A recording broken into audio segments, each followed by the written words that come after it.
Now we're going to demonstrate the FMS Incline Pronated Grip Dumbbell Chest Press.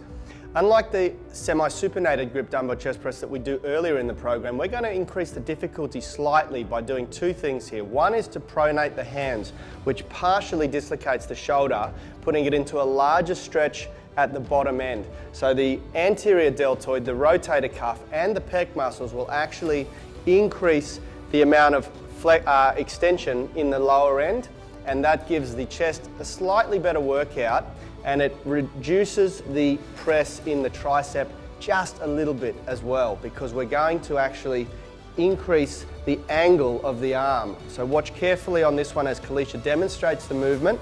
Same body position exactly as the previous pressing. We like to create that arch in the back, through here you can see she's got a nice arch in the back. Now that takes a little bit of practice. Not everyone's going to have such a nice arch at the start, but it's just like anything, we build on it and we build on that strength. A lot of people sometimes feel tension in the lower back early on because they're just not used to being able to put that level of extension in those muscles, but that's fairly normal. Now she's got her heels elevated slightly. Now what that allows her to do again is to be able to press tension down on the leg towards the floor. That activates the glute and helps to protect that lower back a little bit as well. Now all of that body position, as I've said previously, drives up the amount of tension that goes through the big lat muscles that support the press at the top, and that helps to decrease a little bit of the stress and load through the shoulders. It also puts that shoulder girdle into a more natural pressing position, reducing any resistance that might occur.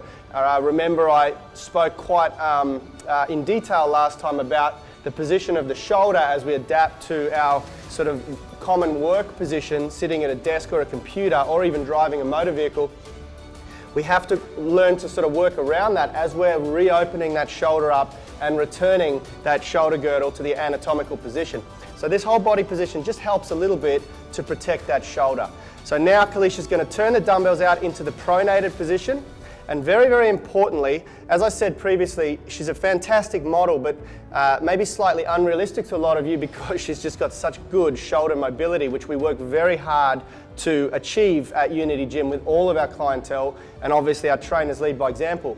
But you may not be able to achieve that level of range of motion. Obviously that's a great goal, but don't push it. If it feels uncomfortable, chances are you're stretching muscles down there and you're no longer using the right area of the body anyway. So it's kind of negating the whole idea of getting yourself down there. You're probably stretching connective tissue as opposed to muscle tissue. All right, Kaliesha, let's do a rep and let's stop at the top end. So what we're going for up here is to keep those dumbbells off the center position. So we're not going to bring them together on every single rep. And now what that's doing is, because the dumbbell is only able to, due to the law of physics and gravity, the dumbbell can only exert force in one direction, which is directly down. So bringing them sideways like this is pretty silly because unless you've got a cable attached to the arms, there's no tension there whatsoever. Puts a little bit of tension through the rotator cuff to stabilize. But other than that, we're going for the pecs here and the triceps and the shoulders. There's not much happening. So if Kaliesha keeps her arms slightly off that center line, now there is tension on the pec because we're no longer able to rest on the bone structure of the shoulder. So as we repeat the repetition, she's going to come down nice and slow and controlled, achieve that amazing deep range of motion, and then as we come up, she keeps them spread apart. Beautiful. Nice and slow again. We'll demonstrate a few reps just like that, squeezing up. Wonderful. All the while, guys, this is where the technicality comes in. She's pushing pressure down on those legs. She's got tension through her whole body. She's got her shoulders set in a really, really good, strong position with the shoulder pulled down and back in that retracted position. Beautiful. Nice and slow down. Let's do 2 more reps because it just looks so damn good. Nice and slow down. Beautiful. And she's really, really working perfectly to maintain that great structure throughout her body. All right, you can rest. Very, very good.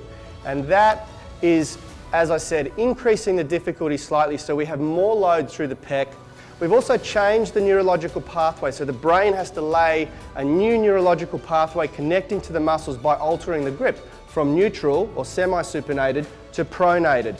Now we generally in the program restrict the amount of pronated dumbbell pressing, and we always start with our semi-supinated grip, because as we progress later down the program, the goal is to get everyone migrated onto a barbell. And on the barbell, we're restricted to pronated pressing. So we like to get lots of semi-supinated grip pressing early on in the program. So we don't do too much of the pronated grip dumbbell pressing. This is just the last phase of conditioning before we progress to the barbell, which is coming next. Obviously the dumbbell still allows that unilateral workout, so each of her shoulders are getting a totally even workout. The dominant side, which most people have, cannot overpower the weaker side. That is the FMS Incline Pronated Grip Dumbbell Chest Press.